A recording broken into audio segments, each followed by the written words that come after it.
Part Bilbot, sa ako panguntahan mo, Part, kumparar na to ang Pilipinas, Part, o kining Malaysia, Part. Ngano man ang Pilipinas, Part, mahal makaigbugas. O ang Malaysia, Part, karon istoryahe ko na ko, be. Ang tanan, Part, istoryahe, o pila ang palit na to, aning bugasa, Part, 50 kilos. Nganong barato ang Malaysia. Tungod daghang export ang Malaysia, nga bugas. Nganong barato. Kaysa Pilipinas, kita-kita ra dito ng negosyo. Ang mga negosyante dito, puro mga balbahutog. Pero dito sa Malaysia, daghang export. Pila. Ito, isang sako, 50 kilos lang to. Is equivalent to 1,000 plus. Dahil, 100 ringgit lang to, mahigit. 100 ringgit. 129. 129. Equivalent, i-times natin. 1.5. 1.5. Sa isang 50 kilos. 50 kilos na.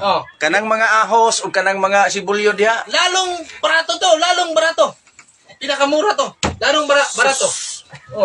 Doon sa atin nga, walang kontrol nga presyo. Dahil sa ato pag-iipit yung mayo. mga market inspector doon, mga loko-loko yun. Kung sa mana, sala na sa kwan? Sala na sa presidente o sala sa mga negosyante? Sala sa presidente, kung dili. Sala na sa namunuan sa ato ang probinsya. Mao lagi. Astilan Muna klaro ang pag-istorya kay ngano. Para na ako, dagdagan ako gamay, diri noon sa Malaysiano, dato na sila. Ang mga pobre, tagaan pa nila palitunon nga, barato. Naapin mga benepisyo. Kita sa Pilipinas. Wala. Tagaan pa yung pasawit.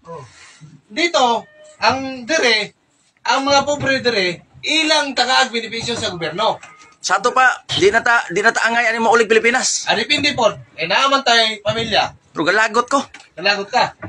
Mahal kayo, giipit ang mga pobre. Ang pobre dito ni Samot o kapobre. Samot, dire sa Malaysia, pantay-pantay ang tao. Na? Ang pag-gobyerno rin sa Malaysia, pantay-pantay. Mahirap ka man o mayaman. Salamat kayo, Part, sa imuhang paghatag o kuan, Part. Resolusyon sa ato ang kuan istorya, Part.